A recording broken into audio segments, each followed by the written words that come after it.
तो हेलो साथियों, नमस्कार। स्वागत है आपका अपने चैनल सक्सेस जंक्शन एक कदम सफलता की ओर में। और हम लेकर के आ गए हैं आपके लिए एमपी टेट वर्ग 2 परीक्षा जो आपकी आने वाली है, जो आपकी मुख्य परीक्षा है। साथ ही साथ में वर्ग 3 की प्री एग्ज़ाम जो आपका आने वाला है, उसकी दृष्टि से यह वीडियो अति महत्वपूर्ण है। इसमें हम कवर करने वाले हैं विज्ञान विषय के महत्वपूर्ण प्रश्न जो आपके एग्ज़ाम में आ सकते हैं। सबसे ज़्यादा महत्वपूर्ण है हमारे लिए विज्ञान की एनसीईआरटी, साइंस की एनसीईआरटी और जो लेटेस्ट प्रश्न एग्जाम्स में पूछे गए हैं उनको हम यहाँ पर कवर करेंगे। क्योंकि देखिए आपके व्यापम का एक ट्रेंड है, वो क्या करता है कि एक साथ में प्रश्न बैंक बना लेता है। और मान लीजिए उन्होंने 2000 प्रश्न बना लिए हैं, उन्हीं 2000 प्रश्नों को अलग अलग एग्जाम में ये लोग जो है देते रहते हैं। अब ये प्रश्न बैंक में प्रश्न बनाते कहाँ से हैं? ज़्यादा मेहनत करते नहीं हैं। बस अभी लेटेस्ट जो एग्जाम हुए, जैसे आपका एमपी हाई स्कूल का टेट का जो वर्ग 1 वाला मेंस हुआ है, उसके पेपर क्वेश्चन उठा लेंगे। सीटेट 2024-2023 के क्वेश्चन उठा लेंगे।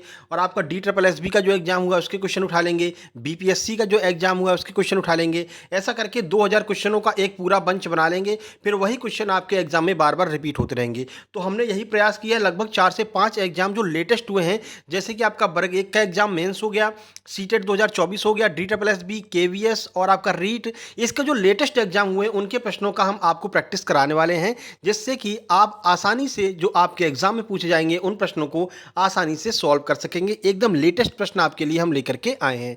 तो चलिए शुरुआत करते हैं। उससे पहले वीडियो को लाइक करके चैनल को सब्सक्राइब जरूर कर देना, क्योंकि डेली आपके लिए हम क्लास लेकर के आने वाले हैं। अभी साइंस की लेकर के आ रहे हैं, उसके बाद सोशल साइंस वालों के लिए अलग लेकर के आएंगे। आप कौन से सब्जेक्ट से हैं आप कमेंट बॉक्स में कमेंट कीजिएगा और इस वीडियो को शेयर जरूर कर दीजिएगा सबके पास में, क्योंकि जैसा आपका मतलब कि इसमें जितना आपका सहयोग रहेगा उस हिसाब से हम क्लासेस जारी रखेंगे। अगर कम व्यूज़ आते हैं, आप लोग कम इंटरेस्ट लेते हैं, तो हम इन क्लासेस को, इस प्रैक्टिस सेट को बंद कर देंगे। ठीक है, चलिए अब ये आपके ऊपर ऊपर डिपेंड करता है कितना लाइक करते हैं और कितना आप लोग इसको शेयर करते हैं। और अगर आपको सिलेक्शन लेना है तो भाई इस लेवल की तैयारी तो करनी पड़ेगी। अब वो पुराने सरल वाले प्रश्न नहीं आते हैं, अब अच्छे लेवल के प्रश्न आने वाले हैं। ठीक है, तो चलिए शुरू करते हैं, सीधे चलते हैं प्रश्न नंबर 1 की ओर। पहला प्रश्न आपके सामने आ रहा है, देखिए। तो पहला प्रश्न है, चमगादड़ कौन सी ध्वनि का उपयोग करते हैं? जब चमगादड़ उड़ते हैं तो कौन सी ध्वनि का उपयोग करते हैं? सीटेट 2024 लेटेस्ट प्रश्न पूछा गया है। तो सही आंसर की बात कर लेते हैं। ऑप्शन आपके सामने 4 है: अपश्रव्य ध्वनि, पराश्रव्य ध्वनि, श्रव्य ध्वनि या फिर आपका इनमें से कोई नहीं। अब आप कमेंट बॉक्स में कमेंट करके बताइए कि क्या हो सकता है। फिलहाल हम आपको आंसर बता देते हैं। प्रश्न का सही आंसर बी हो जाएगा, यानी कि पराश्रव्य जो ध्वनि होती है उसका यूज चमगादड़ करते हैं उड़ने के लिए। देखिए, मान लीजिए ये कोई चमगादड़ है, ये इस तरफ उड़ रहा है, बीच में कोई दीवार है, तो ये ऐसी ध्वनियाँ छोड़ता है जो इस दीवार से टकरा करके वापस आती हैं। अल्ट्रासोनिक ध्वनियाँ होती हैं, वापस आकर के चमगादड़ के पास में आती हैं, बोलती है भाई देखो आगे कोई दीवार है, इससे आप टकरा सकते हो, तो वहीं से मुड़ जाता है। आप लोग कभी देखते होंगे, आप कहीं जा रहे हैं, एकदम से आप देखेंगे चमगादड़ ऐसे चक्कर लगा रहा है, सामने से चमगादड़ आएगा, लेकिन जैसे ही आपके पास पहुंचेगा यहीं से कट हो जाता है, आपके ऊपर से निकल जाता है। क्यों? क्योंकि वो पराश्रव्य ध्वनियाँ जो छोड़ता है वो तुरंत उसको बताती है भाई सामने कोई ऑब्जेक्ट है और इसलिए आप ऊपर हो जाइए, तो वहां से तुरंत वो अपनी दिशा बदल लेता है। तो जो चमगादड़ है वो आपका पराश्रव्य ध्वनियों का प्रयोग करता है, अल्ट्रासोनिक ध्वनियों का प्रयोग करता है उड़ने के लिए। चलिए आगे बढ़ते हैं। अगला प्रश्न देखिए, यहाँ पर कुछ एक्स्ट्रा फैक्ट भी देख लीजिए। चमगादड़ पराश्रव्य ध्वनि का उपयोग करते हैं जिसकी आवृत्ति 20,000 हर्ट्ज से अधिक होती है। ठीक है, और मनुष्य की सुनने की आवृत्ति कितनी होती है? ये प्रश्न बहुत फेमस प्रश्न है आपके व्यापम का। तो 20 से 20,000 हर्ट्ज के मध्य की जो ध्वनियाँ होती हैं वो मनुष्यों के द्वारा सुनी जा सकती हैं। इनको हम जो 20,000 से ऊपर ध्वनियाँ होती हैं उससे हम अल्ट्रासोनिक वेव्स कहते हैं, अल्ट्रासोनिक ध्वनियाँ कहते हैं, जिसका उपयोग चमगादड़ करते हैं। ठीक है, चलिए आगे बढ़ते हैं। अगला प्रश्न देखिए। अगला प्रश्न है, निम्न में से कौन सा अलग है? ये 4 रोग आपको दिए गए हैं, इनमें कोई ना कोई समानता है और एक ऐसा रोग है जो इनमें से अलग है। ये आपका एमपीएचएस टेट जो आपका वर्ग 1 का एग्जाम मेंस का हुआ है उसमें यह प्रश्न पूछा गया है। बताइए इनमें से कौन सा अलग हो जाएगा? तो चलिए आंसर देख लेते हैं। प्रश्न का सही आंसर है सी, यानी कि जो प्लेग है, ये प्लेग इसमें से अलग हो जाएगा। अलग क्यों हो जाएगा, आइए उसका एक्सप्लेनेशन देख लेते हैं। तो देखिए, कालाजार हो गया, मलेरिया और निद्रा रोग, यानी कालाजार, मलेरिया और निद्रा रोग, ये तीनों प्रोटोजोआ की वजह से होने वाली बीमारियां हैं। ये तीनों जो है वो किसकी वजह से होती हैं? प्रोटोजोआ की वजह से होती हैं। लेकिन जो आपका प्लेग है यह एक जीवाणु जनित बीमारी है, जीवाणु की वजह से प्लेग बीमारी होती है। प्लेग को अन्य किस नाम से जाना जाता है? तो प्लेग को हम काली मौत के नाम से भी जानते हैं और यह चूहों से फैलने वाला रोग होता है। इतने सारे फैक्ट आपको इस एक प्रश्न के बारे में ध्यान रखने हैं। चलिए आगे बढ़ते हैं। अगला प्रश्न है, निम्नांकित चित्र मनुष्य के दांतों के क्षरण क्रम को दर्शाता है। असत्य कथन का आपको जो है चयन करना है। DSSS जो आपका दिल्ली में एग्जाम हुआ है 2023 में, उसका यह प्रश्न है और वहां पर ऐसे ही प्रश्न आते हैं। ठीक है, थोड़े से अच्छे लेवल के प्रश्न होते हैं DSSS के। तो इस तरह से मनुष्य के दांतों का क्षरण होता है। तो बताइए इनमें से कौन सा असत्य कथन है। ऑप्शन देखिए, अम्ल इनेमल का मृदुकरण कर देते हैं। इनमें जो जीवाणु होते हैं वो कोई भूमिका नहीं निभाते हैं। मुंह में बचे भोजन पर जीवाणु सक्रिय हो जाते हैं। जीवाणु शर्करा का विघटन कर अम्ल बनाते हैं। बताइए कौन सा कथन इसमें से गलत हो जाएगा। तो चलिए आंसर देख लेते हैं। प्रश्न का सही आंसर हो जाएगा बी ऑप्शन जो है वो इसमें गलत हो जाएगा। जीवाणु कोई भूमिका नहीं निभाते। भाई जीवाणु ही तो भूमिका निभाते हैं।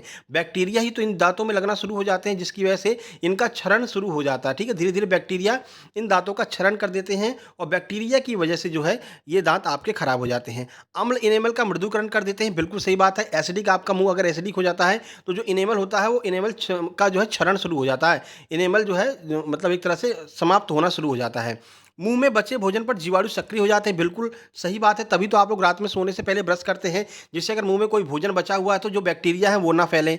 जीवाणु शर्करा का विघटन कर अम्ल बनाते हैं। जो बैक्टीरिया होते हैं वो शर्करा का विघटन कर देते हैं और एसिडिक माहौल पैदा कर देते हैं, जिसकी वजह से इनेमल का क्षरण होने लगता है। आपसे असत्य पूछा गया था तो ये आपका ऑप्शन नंबर बी असत्य हो जाएगा कि जीवाणु की कोई भूमिका नहीं होती है, जबकि मेन काम इसमें जीवाणुओं का ही होता है। आगे बढ़ते हैं। अगला प्रश्न है, ऑस्टियोपोरोसिस रोग किससे संबंधित है। सीटेट 2023 का प्रश्न है। सही आंसर की बात करें, पहले ऑप्शन देख लें, क्या हृदय से, हड्डी से, मस्तिष्क से या फिर आंख से, किससे संबंधित है ऑस्टियोपोरोसिस। तो सही आंसर की बात करते हैं। सही आंसर है आपका ऑप्शन नंबर बी, यानी कि हड्डी का रोग है ये आपका ऑस्टियोपोरोसिस जो है वो हड्डी का रोग है। और ये आपका सीटेट में पूछा गया था, आपके मेंस एग्जाम वर्ग 2 में पूछा जा सकता है। ऑस्टियोपोरोसिस एक तरह का हड्डी में होने वाला रोग है। इसमें हड्डियां जो है वो कमजोर हो जाती हैं। 20 अक्टूबर को ऑस्टियोपोरोसिस डे मनाया जाता है। ये भी याद रखना है भाई, क्योंकि ये प्रश्न पूछा जा सकता है कि ऑस्टियोपोरोसिस डे कब मनाते हैं। ये व्यापम में जो डे होते हैं वो भी पूछे जाते हैं। तो 20 अक्टूबर को ऑस्टियोपोरोसिस डे मनाया जाता है और यह हड्डियों में होने वाला एक रोग है। अगला प्रश्न है, मानव द्वारा निर्मित पहला कृत्रिम रेशा कौन सा है। पहला कृत्रिम रेशा ऐसा कौन सा जिसको मानवों के द्वारा बनाया गया था। ऑप्शन की बात करें, आइसोप्रीन, जूट, नायलॉन या फिर रेयॉन। क्या हो जाएगा इसका आंसर। केवीएस पीआरटी 2023 में अभी जो लेटेस्ट एग्जाम केवीएस का हुआ है, केंद्रीय विद्यालय का टीचर वाला, उसमें यह प्रश्न पूछा गया है। सही आंसर आपका हो जाएगा ऑप्शन नंबर सी, यानी कि नायलॉन जो है वो मनुष्यों के द्वारा बनाया गया पहला कृत्रिम रेशा था। देखिए कुछ एक्स्ट्रा फैक्ट देख लें तो नायलॉन मानव द्वारा निर्मित पहला कृत्रिम रेशा है। ठीक है, ये आपको याद रखना है। आइसोप्रीन को रबर का वल्कीनीकरण करके प्राप्त किया जाता है। कई बार ये प्रश्न पूछा है कि अगर हमें आइसोप्रीन को बनाना है तो किसका वल्कीनीकरण करते हैं। तो जो रबर होता है, इस रबर का वल्कीनीकरण करके हम आइसोप्रीन को प्राप्त करते हैं। अगला प्रश्न देखिए, मतलब आइसोप्रीन का वल्कीनीकरण करके रबर को प्राप्त करते हैं। अगला प्रश्न है, जन्म नियंत्रण की शल्य चिकित्सा विधियों के संबंध में निम्न में से कौन सा कथन असत्य है।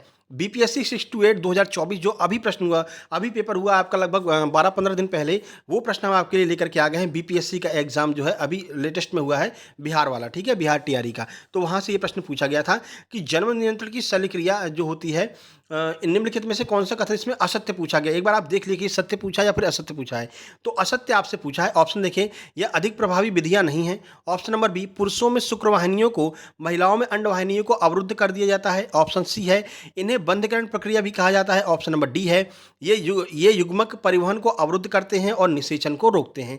यानी कि अगर हम बात करें यहाँ पर जो नसबंदी होती है, नसबंदी के बारे में यहाँ पर पूछा जा रहा है कि नसबंदी में जो प्रक्रिया होती है इसमें से कौन सा गलत है। तो गलत ऑप्शन की बात करें, सही आंसर देख लेते हैं।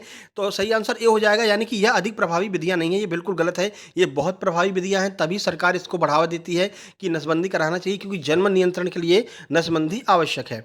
चलिए अब यहाँ पर करें तो ये नसबंदी होती कैसी। तो पुरुषों में शुक्रवाहिनियों को, जो पुरुष की शुक्रवाहिनियाँ होती हैं, और महिलाओं में अंडवाहिनियाँ को अवरुद्ध कर दिया जाता है, यानी कि इनको बांध करके यहाँ पर टांका लगा दिया जाता है। ठीक है, इन्हें बंधकरण प्रक्रिया भी कहते हैं। बिल्कुल सही बात है, इसे हम बंधकरण प्रक्रिया कहते हैं।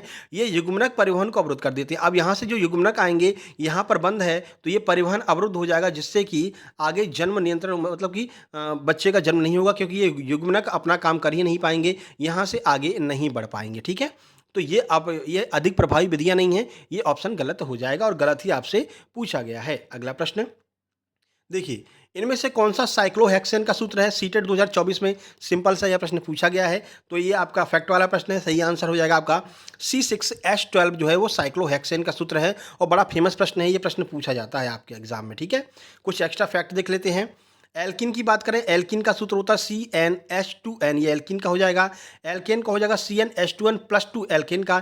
एल्काइन का CnH2n-2 एल्काइन का हो जाता है। कभी कभी ये तीनों प्रश्न सीधे आपसे पूछ लिए जाते हैं कि इनका सूत्र बताइए, एल्किन, एल्केन, एल्काइन का सूत्र बताइए, तो ये सूत्र आपको याद रखने हैं। ठीक है, आगे बढ़ते हैं। वीडियो को लाइक नहीं किया भाई, इतनी मेहनत आपके लिए कर रहे हैं, वीडियो को लाइक जरूर कर देना।